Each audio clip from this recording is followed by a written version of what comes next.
Muchos hermanos, que el Señor les bendiga. Espero se encuentren bien en esta noche. Les invito por favor a que abran su Biblia en la carta a los Colosenses, capítulo número 4. Esta noche, hermanos, vamos a meditar en 4 versículos y es nuestro penúltimo mensaje de esta carta. Al estarlo meditando tenía la oportunidad quizás de ver las marcas que vamos a ver ahorita o nuestros puntos más fuertes, poder desarrollarlos como un sermón. Sin embargo, por el propósito que tengo y por el tiempo también, pienso que nos es más conveniente verlo de manera general. Y nuestro título de esta noche es Virtudes que impulsan el Evangelio.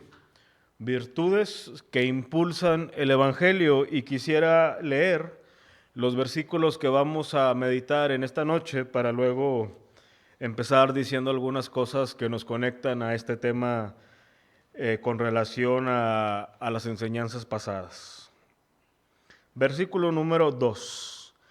Perseverad en la oración, velando en ella con acción de gracias, orando también al mismo tiempo por nosotros, para que el Señor nos abra puerta para la palabra, a fin de dar a conocer el misterio de Cristo, por el cual también estoy preso, para que lo manifieste cómo debo hablar. Andad sabiamente para con los de afuera, redimiendo el tiempo. Sea vuestra palabra siempre con gracia, sazonada con sal, para que sepáis cómo debéis responder a cada uno. Vuelvo a decir que nuestro título en esta noche es Virtudes que impulsan el Evangelio, y algo que hemos estado viendo las últimas semanas es que el Evangelio de nuestro Señor Jesucristo hace posible que nosotros podamos cumplir con las demandas de Dios para nosotros. De tal manera, hermanos, que un creyente no puede escudarse en su pasado ni en un contexto cultural y familiar para dejar de desarrollar aquellas marcas que el Evangelio hace posible en nuestras vidas. Es cierto que todos venimos de un trasfondo y que hay ciertas circunstancias que se nos hacen o hacen que sean más difíciles desarrollar ciertas aptitudes cristianas. Cada familia es diferente, cada uno ha pasado por ciertas cosas, que cuando llegamos a la fe, ese pasado, ese contexto, a veces es una barrera aunado al pecado presente. Pero nosotros podemos tener anhelos espirituales, podemos tener un carácter cristiano y podemos y debemos tener familias cristocéntricas. Vuelvo a decir todo esto a pesar del persistente estorbo de nuestro pecado. Pero no solamente el Evangelio hace posible que nosotros nos desarrollemos. El Evangelio, hermanos, también hace posible que nosotros nos podamos esforzar en lo que es correcto. Muchas veces llegamos a confundir los dones con el esfuerzo correcto a partir de nuestra posición cristiana. Es cierto que habrá creyentes que se les desarrolle más visiblemente, por ejemplo, el don de servir, pero no porque alguien no tenga tan palpable ese don, no se pueda esforzar en servir al Señor en muchas áreas. Todo lo podemos hacer y nos podemos esforzar a pesar que no sea una inclinación muy palpable en nosotros. Una persona antes de su posición en Cristo no podía ni acercarse a Dios. Era imposible por su condición. Pero ahora en Cristo podemos acercarnos y tener comunión con el Señor. Y podemos esforzarnos en todas esas áreas que de algún modo propician el avance del reino de Dios. Y yo hoy precisamente quisiera compartirte algunas virtudes, 2 específicamente, que debemos desarrollar para poder participar activamente en la propagación del Evangelio y en el reino de Dios. Esta sección que estamos estudiando, hermanos, a partir del capítulo 3 y hasta que terminemos, es la parte práctica de nuestra vida cristiana. Ya el apóstol Pablo ha puesto el fundamento, que es Cristo. Él es el preeminente, Él es el primogénito de toda la creación, Él es la cabeza de la iglesia. Y ahora hemos visto cómo debemos de vivir en respuesta a eso. Hemos visto cómo debe de ser en nuestros deseos, cómo debería de ser nuestra conducta dentro de la iglesia, cómo deberíamos de esforzarnos por alinear a nuestras familias. Y ahora vamos a concluir esta parte con algunas virtudes importantes. Y la primera que yo les quisiera compartir en esta noche es que un creyente tiene que esforzarse por desarrollar una virtud que se caracteriza por orar por la predicación pastoral. Orar por la predicación pastoral. Vean una vez más, hermanos, el versículo 2. Perseverad en la oración, velando en ella con acción de gracias. En estos versos, Pablo nuevamente toca el tema de la oración. Y ahora lo hace invitando a la iglesia a que persevere en orar y que su oración se manifieste con una múltiple actitud de gratitud. Recordemos que este tema ya lo había abordado Pablo, pero desde una perspectiva personal. Es decir, de una manera muy singular, él había empezado su saludo a la carta manifestando cuál era su estilo de vida. En cuanto a la oración, vean el versículo 1, el capítulo 1 del versículo y el versículo 3. Siempre orando por vosotros damos gracias a Dios, Padre de nuestro Señor Jesucristo. Pablo empezaba esta carta manifestando que algo que caracterizaba a él y a los demás líderes que lo acompañaban era una actitud de siempre estar orando, dando gracias al Señor por la iglesia de Colosas. Ahora noten también el capítulo 1, versículo 9. Por lo cual también nosotros, desde el día que lo oímos, no cesamos de orar por vosotros y de pedir que seáis llenos del conocimiento de su voluntad, en toda sabiduría e inteligencia espiritual. Prácticamente es la misma intención de Pablo que tenemos aquí al capítulo 4, no más que en el primer capítulo él nos revelaba cuál era su estilo de orar, cuál debería de ser una oración cristocéntrica. Y en el capítulo 4 Pablo exhorta a la iglesia que persevere en la oración. Ya había dado el ejemplo, esto yo lo hago, esto lo hacemos nosotros, damos gracias, no cesamos de orar por ustedes. Ahora ustedes no cesen de orar también, perseveren en la oración. Ahora, cuando estudiamos esos pasajes, hermanos, en aquel tiempo, establecimos lo que significaba no cesar de orar, que vendría siendo lo mismo a una oración que persevera. Y lo puedo resumir así. La oración que no cesa o una oración que persevera es la oración prácticamente que vuelve a suceder. Es decir, es una oración que constantemente vuelve a suceder en la vida de un creyente. ¿Ya oraste por la salvación de tu familia? Bueno, la oración que no cesa es una oración que se repite, que vuelve a suceder continuamente. Algo que debemos de reconocer, hermanos, es que la oración contiene una parte mística, una parte misteriosa. La oración no es poderosa por sí misma. Ninguna oración recitada en sí misma es poderosa, ni aunque sea emitida por el hombre más santo de la tierra. Lo que hace tan valiosa la oración es cuando descansa en el Dios poderoso y soberano. Y ese Dios soberano ha decretado que sucedan cosas cuando sus hijos y cuando la iglesia ora, que es muy diferente. Sí, el Dios soberano ha decretado que sucedan cosas muchas veces cuando sus hijos y cuando la iglesia ora, cuando están en un mismo sentir. No es la oración, ni son las cadenas de oración.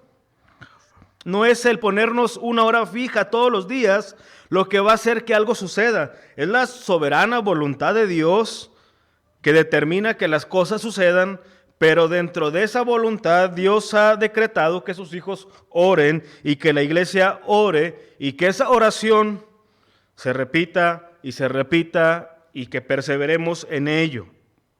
Es por eso que ante esta realidad un creyente debe de perseverar en la oración.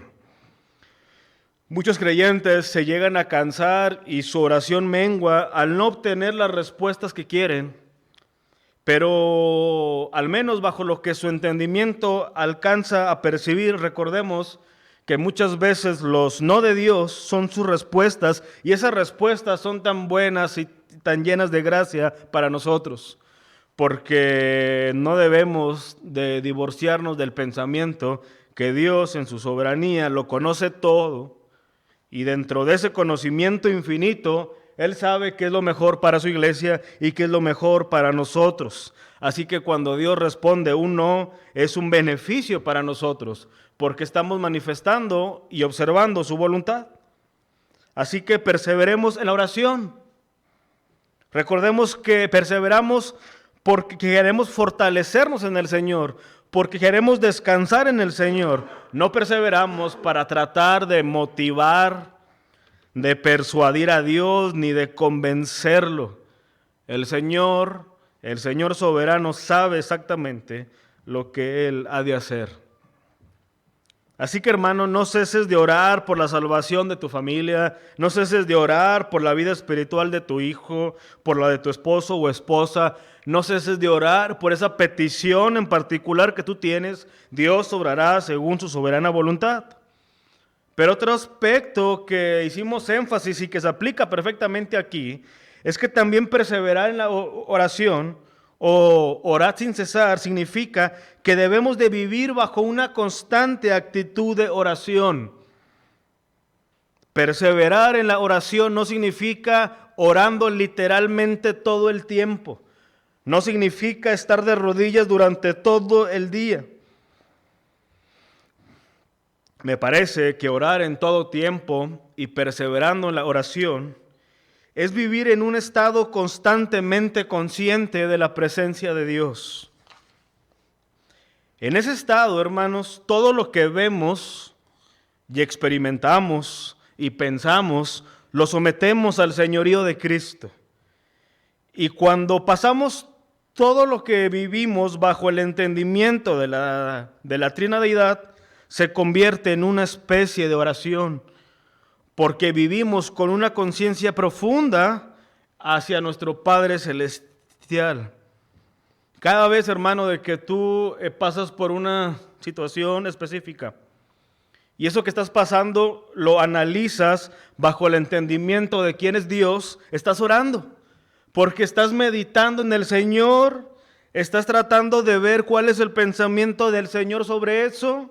Te estás dirigiendo al Padre, descansas en el Señor y ese es un tipo de oración en el cual un creyente persevera. De hecho, alguien dijo que la gran idea de la vida cristiana es vivir bajo la frase latina coram Deo. Coram Deo captura la esencia de la vida cristiana. Esta frase literalmente se refiere a que algo sucede en la presencia o delante del rostro de Dios.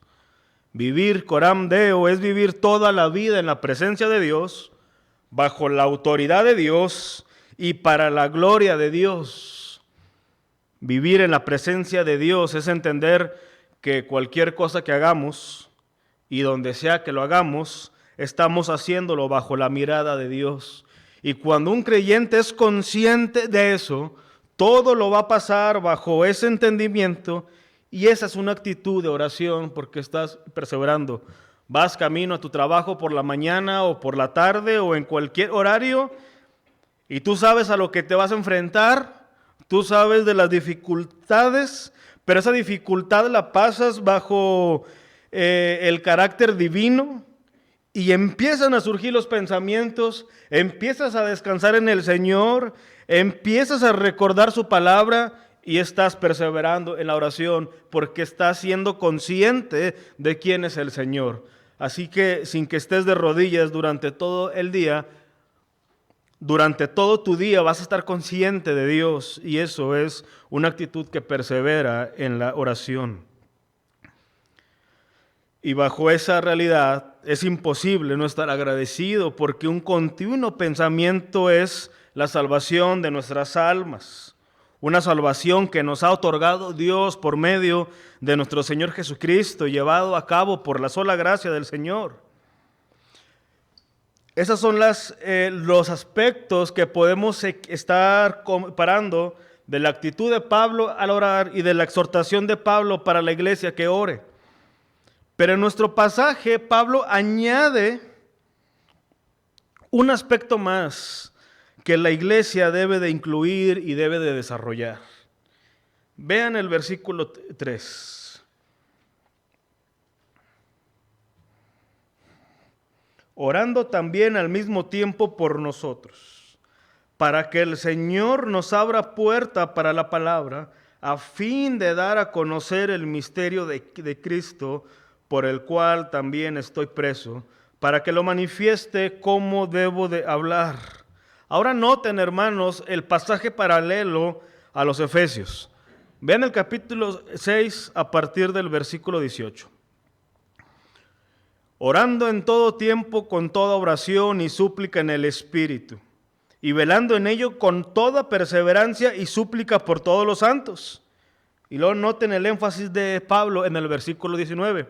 Y por mí, a fin de que al abrir mi boca me sea dada palabra para dar a conocer con denuedo el misterio del Evangelio, por el cual soy embajador en cadenas, que con denuedo hable de él como debo de hablar. Es evidente que Pablo hace un énfasis. Aparte de que la iglesia debe de desarrollar una oración cristocéntrica, y aparte de que la iglesia debe de orar por todos los santos, porque cada uno sostenemos luchas muy personales, muy individuales, todos pasamos por situaciones difíciles.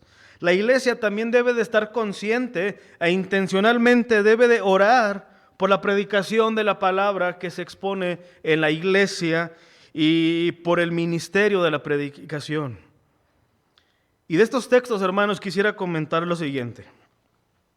La predicación del Evangelio es un trabajo espiritual. Los pastores y líderes que tenemos esta encomienda no podemos olvidar esta característica. La predicación espiritual es en dependencia del Espíritu Santo. Es cierto de que un predicador se vale de herramientas hermenéuticas y exegéticas, como de aspectos lingüísticos e históricos, pero por encima de todas estas herramientas está la dependencia del Espíritu Santo para poder cumplir eficazmente este trabajo que el Señor nos ha encomendado. ¿Sabes, hermano, que el mayor problema al predicar la palabra no es el pánico escénico? Esto lo podemos ir manejando, lo podemos ir soportando y lo sobrellevamos. Pero el gran problema al que se enfrenta un predicador del Evangelio siempre va a ser de índole espiritual. Un pastor se enfrenta cada vez que predica al prejuicio quizás de los miembros, al ataque e influencia por parte de Satanás. También se enfrenta a buscar cómo puede ser relevante después de estar predicando durante tantos años a las mismas personas. De hecho, hay muchas personas que dicen, bueno, ahora que predico, ya prediqué toda la Biblia, y caen en cosas perversas, buscando nuevas revelaciones, buscando algo para mantenerse relevante. Además, que el predicador constante de la palabra luchará por cumplir su labor de parte de Dios, a pesar de saberse desanimado, de saberse no con el ánimo de cumplir correctamente su labor. Así que Pablo tenía claro su llamado de predicar. Y él dice, oren por nosotros para que el Señor nos abra puertas, para que nos diga cómo debemos predicar de Cristo, para que nos dé la sabiduría, la claridad, para que cuando hablemos sea claro el misterio que ahora es revelado, que solamente en Cristo hay salvación. Ahora, estos pasajes, hermanos, tanto el de los Efesios como el de los Colosenses, no significa que un pastor no deba de estudiar y que se espere hasta el último momento para que el Señor le revele lo que Él ha de decir. Cada vez, hermanos, o si alguna vez usted escucha a alguien que se levanta y dice, Dios me reveló, Dios me dijo esto hoy, definitivamente es digno de desechar.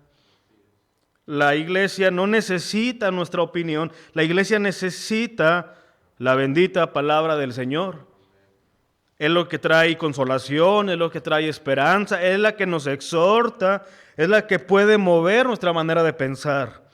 Así que cuando Pablo dice que para que Dios nos diga cómo debe de hablar, habla de un aspecto de sabiduría. Aunque es la misma palabra, no siempre se presenta de la misma manera. Hay diferentes personas, hay diferentes mentalidades, diferentes contextos. Y el predicador dice, bueno, ¿cómo llego a esta persona? Un pastor necesita sabiduría para presentar el Evangelio de Cristo a los perdidos. Un pastor necesita sabiduría para presentar el Evangelio y todo el consejo de Dios a la iglesia.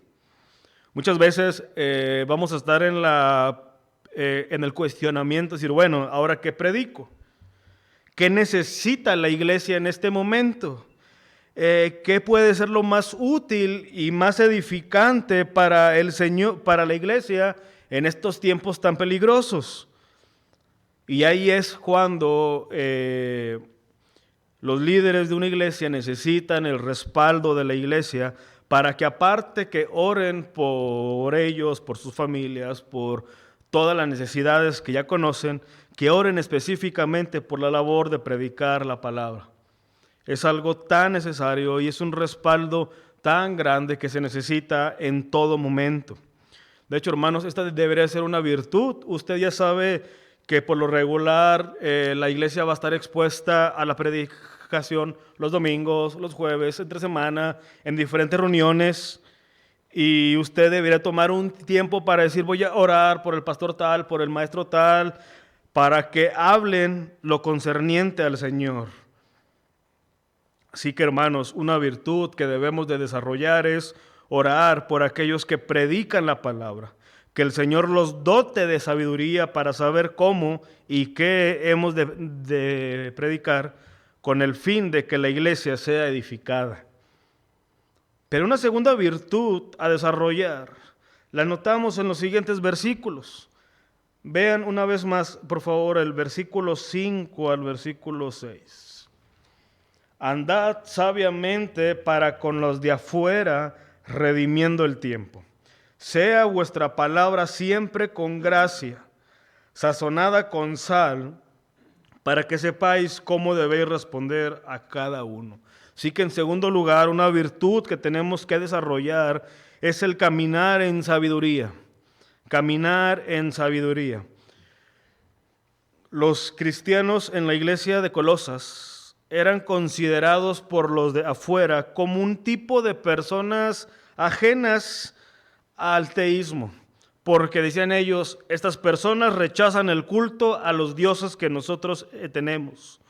Los consideraban como rebeldes porque no se inclinaban ante el César. E incluso algunos comentaristas dicen que los tildaban de caníbales porque escuchaban de que se reunían en casas a celebrar la Santa Cena y los escuchaban decir que bebían la sangre de Cristo y que comían el cuerpo de Cristo. Así que Pablo les dice, anden sabiamente con los de afuera, o sea, con los que no son creyentes, para que en su manera de vivir noten el Evangelio. Recordemos que los de afuera, esas personas que aún no llegan a la fe, son nuestro primer campo misionero. Es muy común decir, cuando se está en el instituto bíblico, que uno se quiere ir de misionero al África, a lugares muy remotos. Pero hermanos, no necesitamos ir a Asia, a Europa, a países de Latinoamérica para cumplir con la labor de la Gran Comisión. Todas las personas que están a nuestro alrededor, que no son creyentes, son nuestro primer campo misionero. Y una primera manera de estar cerca de ellos es andar sabiamente. Cada vecino, cada amigo y compañero en nuestro campo misionero. Y nuestro anhelo debería de ser que ellos conozcan de Cristo. Y aunque es muy cierto que nuestro testimonio, por más santo que sea, no va a salvar a nadie, porque solamente el Evangelio es poder de Dios, también es ciertísimo que un mal testimonio, no andar sabiamente con los de afuera, constituye una barrera para que las personas escuchen el Evangelio. Vean lo que dice Romanos 2:24. Porque como está escrito, el nombre de Dios es blasfemado entre los gentiles por causa de vosotros. Qué lamentable es que gran parte por lo cual la iglesia del Señor en todo el mundo no avanza es por el mal testimonio de sus miembros. Por supuesto que afuera hay oposición, por supuesto que hay corrientes que se oponen a la verdad, pero muchas veces es de nosotros de quien viene el estorbo para que el reino avance. Piensa por un momento, hermano, ¿qué actitudes y acciones de nuestra parte pudieran estar ocasionando que las personas de afuera no quieran escuchar de nosotros acerca del Dios que transforma vidas? Lo opuesto a la sabiduría es la necedad y la insensatez. Alguien insensato es una persona que carece de prudencia, que carece de un correcto juicio, que carece de sentido común. Por contraparte, la sabiduría se manifiesta en prudencia, en sensatez, un sano juicio, y lo resumimos como una persona sabia. En la Biblia, la sabiduría es actuar en respuesta a la palabra de Dios. Es la confirmación de que hemos comprendido las Escrituras. Andar en sabiduría es responder en cada situación como Dios espera que respondamos. Y un ejemplo lo tenemos en el versículo 6.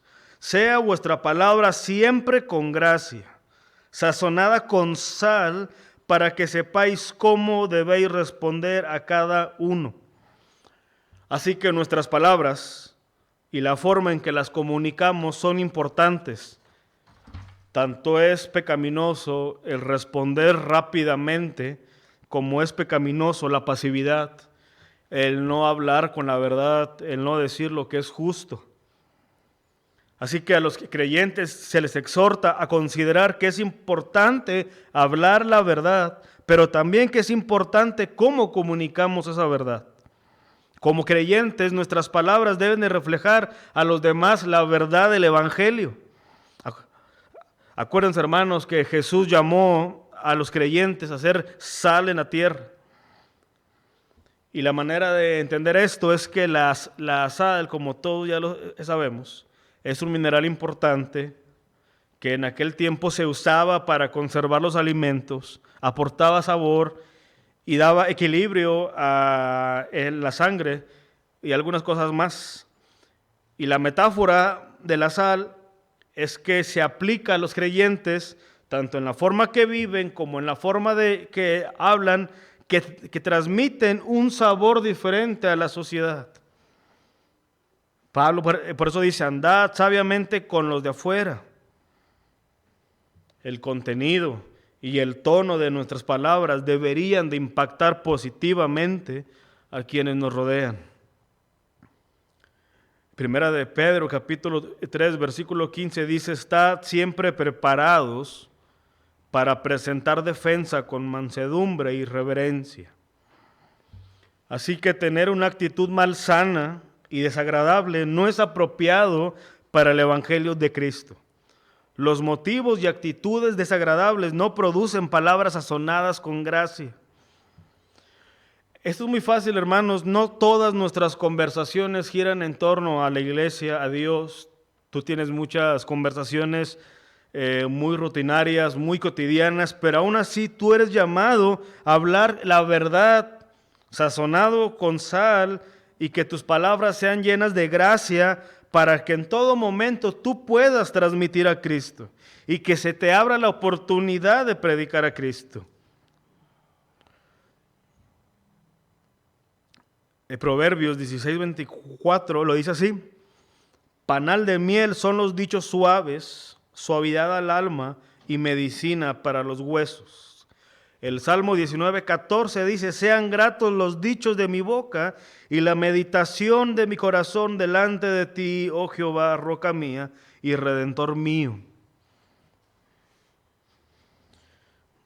Por las carreras, por todas las cosas que tenemos que cumplir, por el día a día, muchas veces no nos damos cuenta cómo es que hablamos, cómo es que respondemos, cómo es que nos dirigimos. Y nuestro anhelo debería de ser que cada vez más crezcamos en que la manera en que nos dirigimos hacia las personas sea de tal impacto que estemos reflejando que somos personas dominadas por el Señor. Hermanos, claro está que no siempre todo va a estar a nuestro favor. Un creyente es sujeto muchas veces a la infamia, a la injuria, a la crítica desmedida. Pero aún en esos casos debemos de andar en sabiduría para saber cómo responder adecuadamente. No se trata de responder al tú por tú. No se trata de hacernos ver como personas que no nos dejamos. Se trata, hermanos, de poder reflejar que somos dominados por el Evangelio. Y esto es algo que tenemos que desarrollar constantemente. No nacimos así, ni el primer día, ni el primer año, ni en los primeros años de creyentes. Esto está tan desarrollado en nosotros y es algo por lo cual deberíamos de orar. Y la razón, hermanos, de andar sabiamente y de hablar con gracia la verdad es para poder aprovechar cada oportunidad que tenemos de compartir las buenas nuevas. Noten una vez más el versículo 5. Andad sabiamente para con los de afuera, y aquí la parte importante ahora, redimiendo el tiempo. Redimiendo el tiempo. Quizás venga a tu mente que lo que está comunicando Pablo es la idea de aprovechar bien el tiempo, pero sabes, hermano, la idea de Pablo es más enfática que tan solamente aprovechar, porque pudiera ser que un cristiano se ejercite en ser muy organizado y que le rinda más su día, pero únicamente para tener más tiempo para sí mismo, más tiempo para su familia. Y en la mente de Pablo estaba algo más amplio que todo esto.